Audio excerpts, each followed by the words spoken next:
నమస్తే.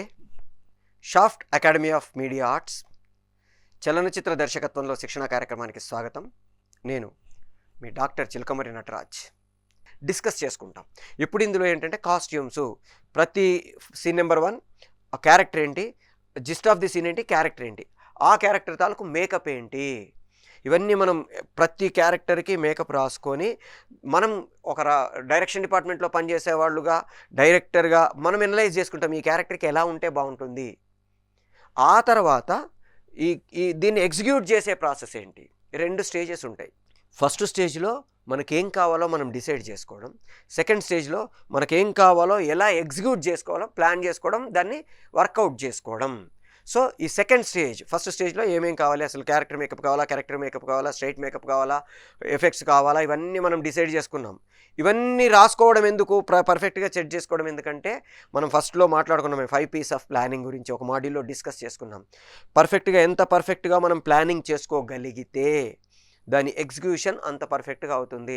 ఇవన్నీ ప్లాన్ చేసుకోకపోతే లాస్ట్ మినిట్లో సెట్లో 100 మంది ఉన్నారు, ఒకడే మేకప్ ఆర్టిస్ట్ వచ్చాడు అనుకోండి, వీళ్ళందరికీ మేకప్ చేయడానికి ఒక ఆర్టిస్ట్కి ఎంత టైం పడుతుంది? ఒక్కొక్క క్యారెక్టర్ ఆర్టిస్టులు అనుకోండి, ఒక్కొక్క క్యారెక్టర్కి మేకప్ చేయడానికి కనీసం 20-25 నిమిషాలు మినిమం పడుతుంది. ఇప్పుడు భారతీయుల్లో కమల్ హాసన్ గారి మేకప్కి 7 అవర్స్ పట్టేది, ఎందుకంటే స్పెషల్ మేకప్ కాబట్టి. ఒక్కొక్క క్యారెక్టర్కి 7 అవర్స్, 7 గంటలు మేకప్ చేసేవాళ్ళు. అంటే 9ంటికి ఫస్ట్ షాట్ అంటే 9 నుంచి బ్యాక్ 7 అవర్స్, అంటే 2:30కో 3 గంటలకు మేకప్ మొదలుపెట్టి మేకప్ చేసేవాళ్ళు. ఎందుకంత టైం అంటే లాటెక్స్ తీసుకొని ఒక్కొక్క మైన్యూట్ వర్క్ చేసుకుంటూ ఆ గీతలు సేమ్ కనబడాలి. నిన్న ఎలాగ ఉన్నాయి ఇవాళ కూడా అలాగే ఉండాలి. ఇవాళ నిన్న గీత ఇలా ఉండి ఇవాళ ఇలా ఉందనుకోండి, చూసేవాడు ఏమంటారా మెంటలా అనుకుంటాడు. అందుకని మనం చాలా జాగ్రత్తగా మేకప్ చేసేవాళ్ళు. అట్లా కొన్నిసార్లు ఎన్టీ రామారావు గారికి మేకప్ చేయాలంటే, ఇప్పుడు రావణాసురుడు అట్లాంటి క్యారెక్టర్స్ మేకప్ చేయాలంటే మినిమం 3 అవర్స్ పట్టేది. పీతాంబరం గారు, భక్తవత్సలం గారు అని 2 ఉండేవాళ్ళు మేకప్ ఆర్టిస్టులు. ఎన్టీఆర్ గారు స్పెషల్గా వాళ్ళని ఆయన కోసం కంటిన్యూ చేసుకునేవాళ్ళు. తర్వాత ఈ పీతాంబరం గారు ప్రొడ్యూసర్ కూడా అయ్యారు. సో అట్లాంటి సిచ్యుయేషన్స్లో ఎంతమంది నాకు మేకప్ ఆర్టిస్టులు కావాలి, మేకప్ అసిస్టెంట్లు ఎంతమంది కావాలి, మేకప్ టచ్ అప్ బాయ్లు ఎంతమంది కావాలి, ఇవన్నీ నేను వాళ్ళతో డిస్కస్ చేయకుండా గుడ్డెద్దు చెలబడ్డట్టు సెట్లోకి వెళ్ళిపోతే ఒక డైరెక్టర్గా ఐఎమ్ ఫెయిల్యూర్. అందుకని ఏం చేస్తాము, పర్ఫెక్ట్గా నాకు ఏ సీన్లో ఎంతమంది ఉన్నారు, ఇవాళ ఏ సీన్ చేస్తున్నాము, ఈ సీన్లో ఆర్టిస్టులు ఎంతమంది ఉంటారు, దాంట్లో స్ట్రైట్ మేకప్స్ ఎన్ని, క్యారెక్టర్ మేకప్స్ ఎన్ని, కరెక్టివ్ మేకప్స్ ఎన్ని, ఎఫెక్ట్స్ ఎన్ని, ఇవన్నీ నేను ప్లాన్ చేసుకోకపోతే అక్కడికి వెళ్ళిన తర్వాత గందరగోళం అవుతుంది. అందుకని ఏం చేస్తాము, పర్ఫెక్ట్గా ఇవన్నీ కూడా మనం ప్లాన్ చేసుకుంటాము. దానికోసము ఈ మేకప్కు సంబంధించిన డిస్కస్ చేసుకునేటప్పుడు makeup chief, producer and director ముగ్గురు కూర్చొని డిస్కస్ చేస్తాము. మనకి ఏదైనా స్పెషల్ క్యారెక్టర్స్ ఉన్నాయి, వాటికి కొన్నిసార్లు మేకప్ ఆర్టిస్ట్లతోటి మనం డిజైనింగ్స్ తీసుకుంటాం. నేను ఇట్లా అనుకుంటున్నాను, ఈ క్యారెక్టర్ ఎలా ఉంటే బాగుంటుంది. కొన్నిసార్లు ఒకే ఆర్టిస్టు 3 రకాల క్యారెక్టర్స్ చేయాల్సి వస్తుంది, ఒకే ఆర్టిస్టు 10 రకాల క్యారెక్టర్స్ చేయాల్సి వస్తుంది ఒక సినిమాలో. కొన్నిసార్లు ఒకే ఆర్టిస్టు ఒకటే క్యారెక్టర్ చేసినా దాంట్లో మళ్ళీ 10 వేరియేషన్స్ చేయాల్సి వస్తుంది. అంటే ఉదాహరణకి రవితేజ గారి నా ఆటోగ్రాఫ్ సీట్ మెమరీస్ తీసుకుందాం. ఫస్ట్ స్కూల్ ఏజ్, తర్వాత కాలేజు, ఆ తర్వాత ఉద్యోగం కోసం వెతుక్కునే ఏజు, ఉద్యోగం వచ్చేసిన ఏజు, ఇప్పుడు పెళ్లి చేసుకునేవి, అన్ని రకాల వేరియేషన్స్ని మనం క్యారెక్టర్స్లో చూపించాలి. కొన్నిసార్లు 17-16 ఏళ్ల నుంచి మొదలెట్టి 90 ఏళ్ల వరకు ఒక క్యారెక్టర్ ట్రావెల్ని మనం చూపిస్తున్నాం అనుకోండి, బయోపిక్స్ లాంటివి. దాంట్లో మనం ఆ వేరియేషన్స్ అన్నీ మనం ఆ క్యారెక్టర్లో ఒకళ్ళ ఆర్టిస్ట్కే చూపించాలి. వేరే క్యారెక్టర్స్ కాకపోయినా ఒక క్యారెక్టర్వే వేరియేషన్స్ చూపించాలి. ఇవన్నీ మనం ప్లాన్ చేసుకోకుండా ఏ సీన్కో అక్కడికి వెళ్ళిపోయిన తర్వాత ఏంటి అంటే అక్కడ మేకప్ ఆర్టిస్ట్ ఆ మెటీరియల్ తెచ్చుకోలేదనుకోండి, ఇబ్బంది అవుతుంది. అందుకని పర్ఫెక్ట్గా ప్రతిదీ ప్లాన్ చేసుకుంటాం. ముందు మేకప్ చీఫ్తో కూర్చుంటాం, ప్రొడ్యూసర్తో కూర్చుంటాం. ఈ సినిమాకి మన బడ్జెట్ ఎంత, మేకప్ కోసం ఎంతైనా పర్లేదండి నేను ప్రొడ్యూసర్ అన్నాడు అనుకోండి, అదొక పద్ధతి. లేదు మీ సినిమా మేకప్ కోసం నేను 2 లక్షల కంటే ఎక్కువ ఇవ్వను, లేదా 2 కోట్లు ఇస్తాను, లేదా 5,000 కావాలి, 5,000లో చేసేయండి అన్నాడు అనుకోండి, ఆ బడ్జెట్ను బట్టి మనం ఏం చేయగలం, ఇది మనం మేకప్ చీఫ్తో డిస్కస్ చేసుకుంటాము. స్ట్రైట్ మేకప్లు జనరల్ ఫిలిమ్స్ అయితే పెద్ద ప్రాబ్లం ఉండదు. అదే కాస్ట్యూమ్ డ్రామాస్ అనుకోండి, పీరియాడికల్సో, హిస్టారికల్సో, లేకపోతే మైథలాజికల్ అనుకోండి, కొంచెం ఎక్కువ జాగ్రత్తలు తీసుకోవాలి. తర్వాత ఈ క్యారెక్టర్స్ చేసేటప్పుడు ఆ క్యారెక్టరైజేషను, వాటి శాంటిటీ, వాటి అథెంటిసిటీ దెబ్బతినకుండా జాగ్రత్తలు తీసుకోవాలి. ఉదాహరణకు రామానుజాచార్య సినిమా చేస్తున్నాం, రామానుజుల వారికి అడ్డం బొట్టు పెట్టి పంపించామనుకోండి, పరిగెత్తించి కొడతారు డైరెక్టర్ని. ఎందుకు? ఎందుకంటే రామానుజాచార్యులు, శంకరాచార్యుల వరకు నిలువు బొట్టు పెట్టి పంపించామనుకోండి, ఎవడరా డైరెక్టర్, కామన్ సెన్స్ ఉందా అని తిడతాం. దీన్ని అథెంటిసిటీ అంటాం. అంటే ఒక క్యారెక్టర్ తాలూకు పర్టికులర్గా హిస్టారికల్, మైథలాజికల్ ఇవి చేసేటప్పుడు కృష్ణుడు అడ్డం బొట్టు పెట్టుకొని నారాయణ నారాయణ అని వచ్చాడు అనుకోండి, ఎవడరా నువ్వు అంటాం. అది ఓ క్యారెక్టర్ లాగా వచ్చాడు అనుకోండి, ప్రాబ్లం లేదు. మంజునాథలో చిరంజీవి గారు శివుడు ఇక్కడికి వచ్చినప్పుడు ఒక ముసలి తాతలాగా వచ్చాడు. బొట్టు గిట్టు ఉండదు, జుట్టుతోటి వస్తాడు. శివుడు కదా, బొట్టు పెట్టరా అంటే శివుడు కాదు, అతను ఒక ముసలివాడు లాగా వచ్చాడు. చేతులతో మట్టితో కూడా తుడుచుకోకుండా, కాళ్ళు కూడా కడుక్కోకుండా, స్నానం అంటే నీళ్ళు చల్లుకునే క్యారెక్టర్.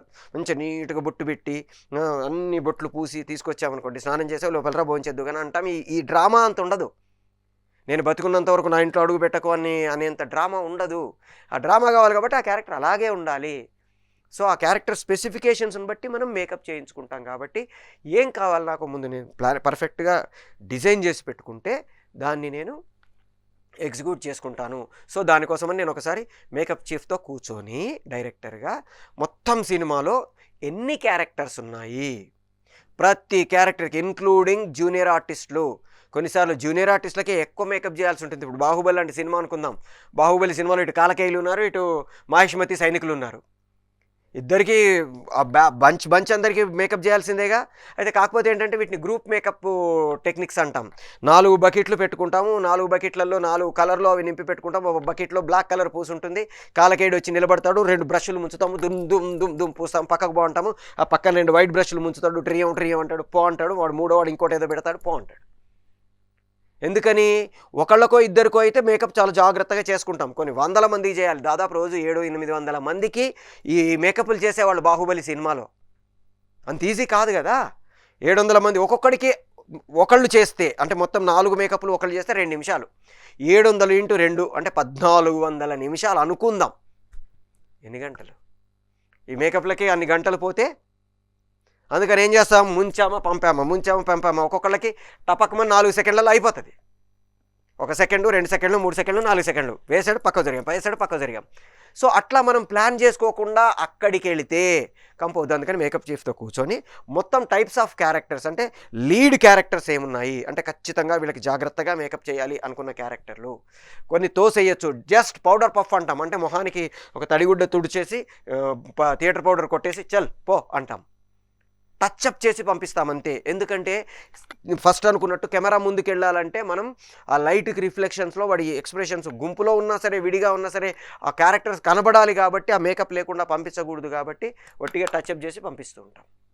అలాంటి క్యారెక్టర్స్ ఎన్ని ఉన్నాయి, స్పెసిఫిక్ క్యారెక్టర్ మేకప్ చేసే క్యారెక్టర్స్ ఎన్ని ఉన్నాయి, జస్ట్ స్ట్రైట్ మేకప్ చేసి పంపిస్తే చాలనుకునే క్యారెక్టర్స్ ఎన్ని ఉన్నాయి, ప్రత్యేకంగా 1-2 గంటలో కూర్చొని మేకప్ చేయాలి అనుకునే క్యారెక్టర్స్ ఎన్ని ఉన్నాయి. ఇప్పుడు దేవసేన ఉంది. దేవసేన బాహుబలిలో దేవసేన ఒక 3 వేరియేషన్స్ ఉంటాయి. మహారాణి అంటే యువరాణిలాగా దేవసేన, ఇక్కడికి వచ్చిన తర్వాత ఒక బాహుబలి భార్యగా దేవసేన, ఒక ముసలి తల్లిగా దేవసేన. 3 క్యారెక్టరైజేషన్స్. ఆ ముసలి క్యారెక్టరైజేషన్కి ఎక్కువ మేకప్ టైం పడుతుంది. ఎందుకని? కలర్ వేయాలి, రింకిల్స్ వేయాలి, చాలా డెప్త్లన్నీ క్రియేట్ చేయాలి, వీటన్నిటికీ టైం ఎక్కువ తీసుకుంటుంది. సో నాకు ఆ క్యారెక్టర్ తాలూకు టైం ఎంత స్పెండ్ చేయొచ్చు ఒక మేకప్ ఆర్టిస్టు. మేకప్ మ్యాన్ అనట్లా, మనం మేకప్ ఆర్టిస్ట్ అంటున్నాం. గుర్తుపెట్టుకోండి, ఒక మొహం మీద ఒక క్యారెక్టర్ని వాళ్ళు చిత్రించి పంపిస్తారు. మేకప్ టచ్అప్ బాయ్ అంటున్నాం, ఆయన్ని మేకప్ ఆర్టిస్ట్ అనట్లా. మేకప్ మ్యాన్ అంటున్నాం, ఆయన్ని మేకప్ ఆర్టిస్ట్ అనట్లా. మేకప్ ఆర్టిస్ట్ అంటే క్యారెక్టర్ గురించి తెలిసి, క్యారెక్టర్ తాలూకు డెప్త్ తెలిసి, దాన్ని ఎగ్జిక్యూట్ చేసే ప్రాసెస్లో క్యారెక్టర్ నడుచుకుంటూ వస్తే అబ్బా అద్భుతం అనిపించేటట్టుగా చేసేవాళ్ళని మేకప్ ఆర్టిస్ట్ అంటున్నాము. సో వాళ్ళతో మనం కూర్చొని పర్ఫెక్ట్గా స్టార్టింగ్ నుంచి ఎండింగ్ వరకు నాకు ఏ క్యారెక్టర్స్ ఎన్నెన్ని ఉన్నాయి, ఏ రోజు నాకు ఎక్కువ మంది కావాలి, ఏ రోజు తక్కువ మంది కావాలి, ఏ రోజు ఎంతమంది ఎంత టైం పని చేయాల్సి ఉంటుంది. ఇప్పుడు ఉదాహరణకి ఇదే బాహుబలిలో కాలకేయుల బ్యాచ్ కాకుండా మనకి అక్కడ స్టేజ్ మీద నిలబడే బ్యాచ్ ఒక 10 మంది 12 మంది ఉన్నారు. పూజారి, శివగామి, బల్లాల దేవుడు, ఇంకొక 3-4 అసిస్టెంట్లు, 2-3 రక్షకులు, వీళ్ళందరూ అక్కడ క్యారెక్టర్స్ పైన నిలబడి చూస్తూ ఉంటారు. మరణం అని అందరూ పారిపోతూ ఉంటే అక్కడి నుంచి ఇది మరణమే ఇది అని పూజారి అంటాడు. ఆ పూజారికి నేను ఫుల్ విగ్గు పెట్టి, మేకప్ వేసి, బొట్లు పెట్టి, అన్ని పెట్టి అక్కడ నిలబెట్టాలి. ఆయన ఒక డైలాగే చెప్పొచ్చు, కానీ సీన్ అంతా ఆయన నిలబడి ఉంటాడు, బ్యాక్గ్రౌండ్లో ఉంటాడంటే మేకప్ లేకుండా ఉంచొద్దుగా. మేము మేకప్ లేకుండా ఉంచకంటే ఒక చిన్న ఇన్సిడెంట్ చెప్తాను. నష్కల్ అని కాజీపేట నుంచి ఒక 30-40 కిలోమీటర్స్ దూరంలో ఒక చిన్న విలేజ్. అక్కడ భాగవతులు ఉంటారు. డెక్కల భాగవతులు అని చాలా ఫేమస్, పటంకథలు చెప్పేవాళ్ళు. తర్వాత వాళ్ళు ఆ పటంకథల్ని యక్షగానాల టైప్లో మార్చేసుకొని చెప్పడం స్టార్ట్ చేశారు. అందుకని వాళ్ళు మేకప్లు చేసుకొని చేసేవాళ్ళు. స్టేజ్ మీదకి బ్రహ్మ వచ్చాడు, ప్యాంట్ షర్ట్ వేసుకొని వచ్చేసాడు బ్రహ్మ. ఒక సెకండ్ అందరం ఆడిటోరియంలో ఉన్న వాళ్ళందరం, ఆడిటోరియం అంటే ఓపెన్ ఎయిర్ ఆడిటోరియం, బయట చెట్ల కిందనే కుర్చీలు వేసి మేము ఒక పెద్ద వండర్ఫుల్ సెమినార్ చేసాం. ఆ సెమినార్లో వాళ్ళ ప్రజెంటేషన్స్ అన్ని డెమాన్స్ట్రేషన్స్ అనుకోండి ఒక రకంగా చేస్తుంటే ఈ బ్రహ్మ స్టేజ్ మీదకి ప్యాంట్ షర్ట్ తోటి వచ్చేసాడు. అయిపోయాక ఆయన ఇంటర్వ్యూ తీసుకున్నాం. మీరేంటండి బ్రహ్మ అంటే 4 ముఖాలు అవన్నీ పెట్టుకొని రావాలి కదా, ఒకటి ప్యాంట్ షర్ట్ వేసుకొని వచ్చేసారు అంటే, సార్ బ్రహ్మ మేకప్ వేయాలంటే బోల్డంత టైం పడుతుంది, బోల్డంత ఖర్చు అవుతుంది, కనీసం మాకు 3-4 వేలు ఖర్చు అవుతుంది ఒక పర్ఫార్మెన్స్కి, ఆ బ్రహ్మ మేకప్కి. మొత్తం 4 తలకాయల విగ్ అది తెచ్చుకోవాలి, మాస్క్ తెచ్చుకోవాలి, తర్వాత దానికి మేకప్ వేయాలి, సెట్ చేయాలి, ఈ మధ్యలో గ్యాప్లు కనపడకుండా ఫిల్ చేయాలి, చాలా ప్రాసెస్ ఉంటుంది సార్. అదంతా చేయాలంటే టైం పడుతుంది, ప్లస్ డబ్బులు అవుతాయి. కరెక్ట్గా నేను స్టేజ్ మీదకి వచ్చి 1/2 నిమిషం ఉండి వెళ్ళిపోతా, వరం ఇచ్చి వెళ్ళిపోతే చాలు. నేను దానికోసం నేను అంతా కనీసం కాస్ట్యూమ్స్ కూడా వేసుకోవచ్చు అంటే, ఏమైనా పట్టించుకుంటారు సార్, ఇవాళ రేపు నేను బ్రహ్మని భక్త అంటే వీడు బ్రహ్మ అని అనుకుంటారు సార్ ప్రేక్షకులు. ఇది నిజంగా మనకి రిచర్డ్ షక్నర్ అని ఒక ఫారినరు ఇండియాకు వచ్చి, ఇండియాలో ఈ ఫోక్ థియేటర్ అంతా అబ్జర్వ్ చేసి అక్కడికి వెళ్ళి తను డయానోసిస్ 79 అని ఒక ప్లే చేసి ఫెయిల్ అయ్యి తన పర్ఫార్మేటివ్ క్రిటిసిజం అని ఒక పుస్తకంలో రాశాడు. ఒక భారతదేశంలో మాత్రమే ఆర్టిస్టులుగా చూడరు, పాత్రలుగా చూస్తారు, ఆ పాత్రల రూపంలోనే వాళ్ళని గమనిస్తారు. ఎట్లా అంటే గమ్మత్తుగా మనకి ఇప్పుడు కృష్ణుడు ఉంటాడు యక్షగానంలో, కృష్ణుడు స్టేజ్ మీద పద్యం పాడతాడు, పక్కకు వచ్చి అక్కడే ప్రేక్షకుల ముందే బీడి తీసుకొని తాగి ఫుఫ్ అని ఊదేసి మళ్ళీ హార్మోని పట్టుకొని వాడికి వంతపడి మళ్ళీ స్టేజ్ మీదకి వచ్చి పాట పాడతాడు. ఏంట్రా నువ్వు కృష్ణుడు బీడి తాగినవని ఎవ్వరు అడగారు. ఎందుకంటే ఇది దాటిన తర్వాత వాడు యాక్టరే, క్యారెక్టర్ కాదు. మళ్ళీ స్టేజ్ మీదకి వచ్చితేనే వాడు క్యారెక్టర్. ఇది వాడు పాట పాడతాడు, తెరలాగుతాడు, ఊడుస్తాడు, అన్నీ చేస్తుంటారు. సో ఈ ట్రెడిషన్ భారతదేశంలో మాత్రమే సక్సెస్, మిగతా ఎక్కడ సక్సెస్ కాదు అని ఆయన పర్ఫార్మేటివ్ క్రిటిసిజం పుస్తకంలో రాశాడు. దానికి మనం నిజంగా గర్వించాలి. సో ఆ బ్రహ్మలా వచ్చేసాడు. ఎవరు నువ్వు బ్రహ్మవు కాదని అడగల. ఒక సెమినార్ జరుగుతుంది కాబట్టి మేము దాని తాలూకు ఎందుకు వచ్చాడో తెలుసుకోవాలి కాబట్టి మేము బ్రహ్మనే అనుకున్నాం, ఊరుకున్నాం. కానీ ఆ సెమినార్లో మనం రీజన్స్ పేపర్ ప్రజెంట్ చేయాలి. మేము పేపర్ ప్రజెంట్ చేసే ప్రాసెస్లో అసలు అతను ఎందుకు వచ్చాడు అనేది నాకు కాసు తెలియాలి కాబట్టి నేను వెళ్ళి అతన్ని అడిగాను తప్ప ఆయనను బ్రహ్మ కాదు అనుకొని వెళ్ళలా. నేను బ్రహ్మని, ఏ క్యారెక్టర్కి ఆ క్యారెక్టర్ వాళ్ళ ఇంట్రడక్షన్ ఇచ్చుకుంటారు. సచ్చౌర్య దురామానుటన్ మందాత అందరు నన్ను అని వస్తాడు వాడు మాందాత, మనకు అర్థమైపోయింది, బామనే అనుకుంటే సత్యభామ వస్తుంది. సో క్యారెక్టర్ ప్రతి వాళ్ళు వాళ్ళ క్యారెక్టర్ని ఇంట్రడ్యూస్ చేసుకుంటారు కాబట్టి వాళ్ళు కాదని మనం అనుకోం. అయితే సినిమాకు వచ్చేసరికి చిన్న మార్పులు ఉంటాయి. అంత జాగ్రత్తగా అంత సింపుల్గా చెయ్యం. ఒకవేళ చేస్తే వీ హ్యావ్ టు జస్టిఫై. బ్రహ్మలాగా కాకుండా మామూలుగా వచ్చాడు అనుకోండి. ఇప్పుడు గోపాల సినిమా ఉంది. గోపాల సినిమాలో ఒక 4-5 సీన్లు దాని గురించి ఎక్స్ప్లెయిన్ చేస్తారు. ఎందుకు? ఫస్ట్ పైనుంచి రాగానే ఆయన కృష్ణుడు అని మనం అనుకున్నాం కదా, విష్ణువో కృష్ణుడో ఏవో అనుకున్నాం కదా. మళ్ళీ ఎందుకు ఈయనతోటి అనిపించడం, నువ్వు కృష్ణుడు అయితే అట్లుండాలి కదా అని. దానికి నువ్వు ఇది పెళ్లి ఫోటో నీది కదా, అందులో ఈ డ్రెస్ ఎందుకు వేసుకున్నావు, ఇందులో ఈ డ్రెస్ ఎందుకు వేసుకున్నావు, ఈ జస్టిఫికేషన్ అంత ఎందుకు అంటే జనరల్గా మనకు తెలియకుండా ప్రేక్షకుడి మైండ్ సెట్లో ఒక క్యారెక్టర్ అనగానే రాముడు అంటే ఇలా ఉండాలి, కృష్ణుడు ఆదిపురుషు ఎందుకు పోయింది. భారతదేశంలోనే ద బెస్ట్ ఎపిక్ రామాయణం, భారతం, ఈ రెండింటిని దాటి భారతదేశం మొత్తం తెలిసిన కథలు ఇంకా ఏవి ఉండవు. భారతదేశం కాశ్మీర్ నుంచి కన్యాకుమారి వరకు ప్రతి వాళ్ళకు తెలిసినవి భారతం, రామాయణం. అలాంటి రామాయణం ప్రభాస్ లాంటి ఒక పెద్ద ఆర్టిస్టు, పెద్ద డైరెక్టరు, వీళ్ళందరూ కలిసి 100 కోట్లు ఖర్చు పెట్టి సినిమా తీస్తే ఎందుకు పోయిందంటే రాముడు నా మైండ్లో ఒక రకంగా ఉన్నాడు. రాముడు అంటే ఇలా ఉండాలి, కృష్ణుడు అంటే ఇలా ఉండాలి, వెంకటేశ్వర స్వామి అంటే ఇలా ఉండాలి, రావణాసుడు అంటే ఇలా ఉండాలి, విశ్వామిత్రుడు అంటే ఇలా ఉండాలి. ప్రతి క్యారెక్టర్కి మైండ్లో ఒక ఫిక్స్డ్ అది ఉంటుంది ప్రేక్షకుడికి. దాన్ని దాటి చూపిస్తే జస్టిఫై చేయాలి. జస్టిఫికేషన్ ఏం లేకుండా మీసాలు గడ్డాలు రగ్గడగా ఏదో మన జపనీస్ నింజా టైప్లో రాముడు కనబడితే నేను ఎట్లా యాక్సెప్ట్ చేస్తాను? మామూలు ప్రేక్షకుడిగా నేను యాక్సెప్ట్ చేయలే. సినిమా పోయింది. సీత అనగానే ఒక పరమ సాధ్వి. ఇప్పటి వరకు భారతదేశంలో సీత అంటే దండం పెట్టేవాళ్ళే తప్ప సీతన అనేవాళ్ళు ఉండరు. ఎందుకంటే ఆ క్యారెక్టర్కి ఒక వాల్మీకి దగ్గర నుంచి మోడర్న్ వాళ్ళందరి వరకు ఇచ్చిన డెఫినేషన్స్ కానీ ఇంటర్ప్రిటేషన్స్ కానీ సీత అంటే ఒక అద్భుతమైన క్యారెక్టర్. ప్రతి వాళ్ళకి వాళ్ళ అమ్మ గుర్తుకొచ్చే క్యారెక్టర్. అలాంటి క్యారెక్టర్ ఇక్కడ దాకా స్లీవ్లెస్ వేసుకొని జజ్జన కామ నడుచుకుంటూ వస్తుంటే మింగుడు పడదు. అందుకని అది పురుషుపోయింది. చాలా వరల్డ్ వైడ్గా వాళ్ళకి ఒక సూపర్ హీరోని, మా భారతదేశంలో ఒక సూపర్ హీరో ఉన్నాడని చూపించాలనుకొని ప్రయత్నం చేయకూడదు. ఈ చూపించే ప్రాసెస్లో భారతదేశపు సూపర్ హీరో రాముడు అని ఎస్టాబ్లిష్ కావాలి తప్ప వాళ్ళ కోసమో ఇంకో దానికోసమో ఈ క్యారెక్టరైజేషన్ని మార్చకూడదు. మార్చడానికి ప్రయత్నం చేస్తే ఆడవు. అందుకని వాళ్ళ ప్రేక్షకుడి మైండ్లో క్యారెక్టరైజేషన్ ఉంటుంది. ఆ క్యారెక్టర్ ఎలా ఉండాలో అలా ఉంటే వాడేం అడగడు. వేరేలా ఉంది అంటే ఐ హ్యావ్ టు జస్టిఫై. దాని మేకప్, కాస్ట్యూమ్స్ ఇవన్నీ నేను మార్చి చూపిస్తున్నానంటే జస్టిఫై చేసి చూపించాలి తప్ప నా ఇష్టం వచ్చినట్టు చూపించడానికి లేదు. ఒక హిస్టారికల్ కానీ ఒక మైథలాజికల్ కానీ మనం చేసేటప్పుడు ఒళ్ళు దగ్గర పెట్టుకోవాలి, లేకపోతే అంతే. కాబట్టి మనం క్యారెక్టర్ని ప్లాన్ చేసుకుంటాము.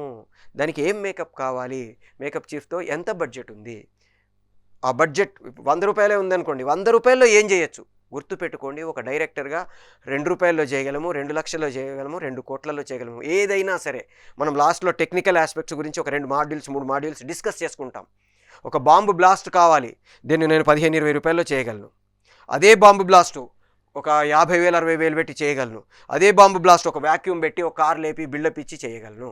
ఏదైనా సరే అతి తక్కువలో ఎలా చేసుకోవచ్చు, నార్మల్లో ఎలా చేసుకోవచ్చు, హై బడ్జెట్లో ఎలా చేసుకోవచ్చు, ఇవన్నీ ఒక డైరెక్టర్గా మనకి తెలిసి ఉండాలి. మనం ఎగ్జిక్యూట్ చేయలేకపోవచ్చు కానీ తెలిసి ఉండాలి. తెలిస్తే ఎఫెక్టివ్గా చేయగలము. సో అట్లా మనం ఆ మేకప్ తాలూకు వీటిని మేకప్ చీఫ్తో డిస్కస్ చేసుకుంటాము. డిస్కస్ చేసుకొని ఏ క్యారెక్టర్కి ఏమేం కావాలి, స్పెషలైజేషన్స్ ఏంటి. ఒక్కొక్కసారి ఏమవుతుందంటే ఇంతకుముందు మనం డిస్కస్ చేసుకున్నట్టు ఒక సినిమాలోనే 3 వేరియేషన్స్ అప్పటికప్పుడు కూడా మారాల్సిన అవసరం ఉంటుంది. టపక్ అని మారిపోవాల్సి ఉంటుంది. సరే మనం షూట్ చేసేటప్పుడు విడివిడిగా చేస్తాం కానీ ఎడిటింగ్ చేసిన తర్వాత అవి 2 వరుసగా అనిపిస్తుంది మనకి. ఉదాహరణకి అపరిచితుడు సినిమా ఉంది. అపరిచితుడిలో రామం, రెమో, అపరిచితుడు 3 ఒకటే. విక్రమ్ గారే 3 క్యారెక్టర్స్ చేశాడు. చేసే ప్రాసెస్లో 3 వేరే క్యారెక్టర్సా కాదు, ఒకడే 3 రకాలుగా ప్రవర్తిస్తూ ఉంటాడు. రామంలా ఉంటాడు, రెమో అయిపోతాడు, టపక్కుమన పరిచితుడు అయిపోతాడు. రామంలా ఉన్నప్పుడు ఎలా ఉండాలి, పిలకముడు వేసుకొని వెనక్కి దువ్వుకొని నీట్గా ఉన్నాడు. రెమో అనగానే డిట్టి ఒక రూమ్ అయ్యో బ్యాచ్.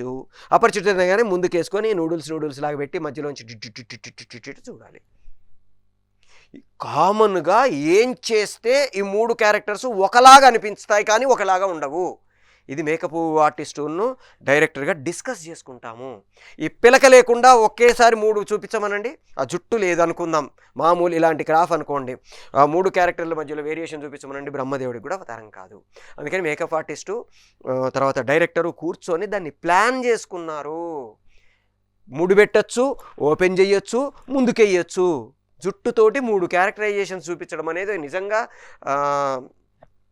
గమ్మత్తు ప్రయోగం. సో అట్లా మనం మేకప్తో ఏం చేయొచ్చు, ఎట్లా చేయొచ్చు, క్యారెక్టరైజేషన్ ఎట్లా కనబడవచ్చు, వేరియేషన్స్ ఎట్లా చేయొచ్చు, ఇవన్నీ ఒక డైరెక్టర్గా మనం వాళ్ళతో డిస్కస్ చేసుకొని ఏ రోజు ఏం కావాలి మనకి వాళ్ళకి మొత్తం లిస్ట్ ఇచ్చేస్తాం. మన షూటింగ్ స్కెడ్యూల్ వేసుకున్న తర్వాత స్కెడ్యూల్లో ఆ రోజు ఏ సీన్లు షూట్ చేస్తున్నామో వాటికి సంబంధించిన ప్రాసెస్ ఏంటి, కంటిన్యూటీస్ ఏంటి, ఫ్రెష్ ఏంటి. ఈ కంటిన్యూటీస్ ఫ్రెష్ అనేది మనం మేకప్ చార్ట్స్ గురించి మాట్లాడుకుంటాం. మన కంటిన్యూటీ అంటే నిన్న చేసిన పాయింటే ఇవాళ కూడా కంటిన్యూ అవుతుందా, లేకపోతే ఫ్రెష్గా ఇవాళ మళ్ళీ కొత్తది చేస్తున్నామా, ఇవన్నీ కంటిన్యూటీ ఫ్రెష్ అంటాం. ఇవి 8 రకాల కంటిన్యూటీస్ ఉంటాయి. వీటన్నిటి గురించి మనం ఒక మాడ్యూల్లోనో 2 మాడ్యూల్లోనో డీటెయిల్డ్గా మాట్లాడుకోవాలి. ఎందుకంటే డైరెక్షన్ డిపార్ట్మెంట్లో ఉండే వాళ్ళల్లో డైరెక్షన్ టీంలో దాదాపుగా 70% టీమ్ వర్క్ ప్రొడక్షన్ టైంలో ఈ కంటిన్యూటీస్ చెక్ చేసుకోవడమే. జనరల్గా ఈ కంటిన్యూటీస్ ఏ టైప్స్ ఏముంటాయి అవన్నీ మనం అక్కడ మాట్లాడుకుంటాం కాబట్టి ఇక్కడ డీటెయిల్గా చెప్పట్లా. సో ప్రతి చెక్ పాయింట్స్ అంటాం వీటన్నిటిని. ప్రతి చెక్ పాయింట్లో డైరెక్షన్ డిపార్ట్మెంట్లో డైరెక్టర్ అండ్ టీమ్. డైరెక్టర్ నేను ఫస్ట్ నుంచి చెప్పేది ఒకటే, డైరెక్టర్ విడిగా టీం విడిగా ఉండదు. డైరెక్టర్ ఏం ఆలోచిస్తున్నాడో టీంలో ఉండే ప్రతి వాళ్ళు అదే ఆలోచించాలి, అలాగే ప్రవర్తించాలి, అలాగే మూవ్ కావాలి. ఇది ఆ టీం తాలూకు పర్ఫెక్ట్ కోఆర్డినేషన్. మీకు కాస్టింగ్ చెప్పినప్పుడు చెప్పానే, రామ్ గోపాల్ వర్మ గారి దగ్గరికి మేము వెళ్ళేసరికి ఆయన ఇట్లా టేబుల్ మీద తలకాయ వెనక్కి పెట్టుకొని కాళ్ళు టేబుల్ మీద పెట్టుకొని ఇలా పడుకొని ఉన్నారు. కృష్ణవంశీ గారు, మల్లి గారు, రమణ గారు ముగ్గురు ఉన్నారు. కృష్ణవంశీ గారు లోపలికి వచ్చారు. టేబుల్ మీద వట్టిగా ఇట్లా ట్యాప్ చేసి సార్ సార్ అన్నాడు. అనగానే ఆయన ఇలా కళ్ళు తెరిచి ఇలా చూశారు. చూడగానే సార్ యూనివర్సిటీ నుంచి స్టూడెంట్స్ వచ్చారు సార్ అన్నారు. అవునా అని కళ్ళు ఇలా ఇలా చిన్నగా చేసి మళ్ళీ కళ్ళు మూసుకున్నారు. కృష్ణవంశీ గారు మీరు ఒక్కళ్ళు ఉండండి సార్, మిగతా వాళ్ళందరూ బయటకు వచ్చేయండి అని మా ఫ్రెండ్కి చెప్పాడు. మేము షాకు. ఆయన ఎప్పుడు చూశాడు, ఎప్పుడు ఈయన సెలెక్ట్ చేశాడు, ఎప్పుడు ఈయనకు చెప్పాడు, మాకు అర్థం కాల. సరే అని మేము బయటకు వచ్చాం. ఈ లోపల వర్మ గారు మా ఫ్రెండ్తో మాట్లాడాడు. ఇట్లా ఉంటాయి క్యారెక్టరైజేషన్, ఓకేనా, గుండు చేయించుకోవాలి, ఇక్కడ దాకా నెక్కరేసుకోవాలి, అది అని ఏదో చెప్పారు. సరే వాళ్ళిద్దరి మధ్యలో డిస్కషన్ జరిగినాయి, అయిపోయింది. మేము బయటకు వచ్చాం. బయటకు వచ్చిన తర్వాత నాకు ఇంకా ఉబ్బాగల. కృష్ణవంశీ గారిని అడిగాను, ఎప్పుడు చెప్పారు సార్ మీకు అని. అంటే ఆయన అలా వెళ్ళే ప్రాసెస్లో ఒక సెకండ్ అతని దగ్గర ఆగాడండి. ఒక సెకండ్ ఆగితే అర్థమైపోయింది. అంటే వేవ్ లెంత్ అంటామే. ఒక డైరెక్షన్ టీంలో డైరెక్టర్కి మిగతా డైరెక్షన్ టీంకి మధ్యలో అంత వేవ్ లెంత్ మ్యాచ్ ఉండాలి. నేనేం ఆలోచిస్తాను, నేను ఆలోచించి ఇలా అడుగేసే లోపల వాళ్ళు చేసుకోవాలి. అట్లా ప్లాన్ చేసుకుంటూ పోతే అద్భుతంగా ఉంటుంది. సో మనం ఇంకొక మాడ్యూల్లో ఇంకొక సబ్జెక్ట్ గురించి డిస్కస్ చేసుకోవడానికి ట్రై చేద్దాం. షాఫ్ట్ అకాడమీ మనకి రకరకాల సబ్జెక్ట్స్ని ఆఫర్ చేస్తుంది. ఫిలిం ఇండస్ట్రీకి సంబంధించి 3 major points: film making, fine arts, animation. ఈ మూడింటిని మనకి అతి తక్కువ ఫీజులో యూనివర్సిటీస్ అఫిలియేషన్తో మనకి ఆఫర్ చేస్తుంది. మీరు ఎట్లాగైతే డైరెక్షన్ కోర్స్ నేర్చుకుంటున్నారో అట్లాగే మిగతా కోర్సులు కూడా నేర్చుకొని మిమ్మల్ని మీరు ఒక వండర్ఫుల్ క్రాఫ్ట్ మెన్గా ఇండస్ట్రీలోకి పరిచయం చేసుకోగలిగితే లాంగ్ రన్లో మిమ్మల్ని మీరు ప్రూవ్ చేసుకోవడానికి అవకాశం ఉంటుంది. ఒక మంచి డైరెక్టర్గా ఎదగడానికి అవకాశం ఉంటుంది. All the best.